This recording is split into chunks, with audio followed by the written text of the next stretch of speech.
Hi எல்லாருக்கும் good morning. எல்லாரும் எப்படி இருக்கீங்க? எல்லாரும் டீ எல்லாம் குடிச்சாச்சா? நானும் டீ குடிச்சாச்சு. இப்போ நமக்கு என்ன மீன் வாங்கணும்னு தான் உங்கள்கிட்ட காமிக்க போகிறேன். வாங்க. இன்னைக்கு வந்து சூறை வாங்கியிருக்கோம்.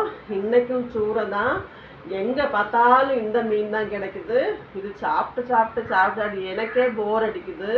இது சாப்பிடவே விருப்பம் இல்லாத மாதிரி இருக்குது. சரி, கடையில் போயிட்டு வேறு நல்ல மீன் பார்த்து வாங்கலான்னு சொல்லி போனாலும் அங்கேயும் எங்கே பார்த்தாலும் என்னை சுற்றி இந்த மீன் மட்டும்தான் கிடைக்குது. அப்போ சரி, வீட்டில் இந்த மீன் இருக்குது, இது சமைப்போன்னு சொல்லிட்டு தான் நம்ம கடையிலேருந்து வாங்கலை. இந்த மீன் வந்து ரொம்ப ஃப்ரெஷ்ஷாக தான் இருக்குது. இது ஐஸ் ஒன்றும் கிடையாது, நல்லா ஃப்ரெஷ்ஷாக தான் இருக்குது. வெள்ளத்தில் பட்டு அப்படியே ஃப்ரெஷ்ஷாக தான் வீட்டில் கொண்டு வந்திருக்கு. நமக்கு இந்த மீன் வந்து அதிகம் கிடைக்கிறனால சுட்டு சுட்டு சாப்பிட்டாச்சு, பொரிச்சு சாப்பிட்டாச்சு, குழம்பு வச்சும் சாப்பிட்டாச்சு. ஆனாலும் இந்த மீன் மட்டும்தான் கிடைக்குது. வீடியோ பிடிச்சிருந்தா லைக் பண்ணுங்கள், ஃபாலோ பண்ணாதவங்க ஃபாலோ பண்ணுங்கள். பாய்.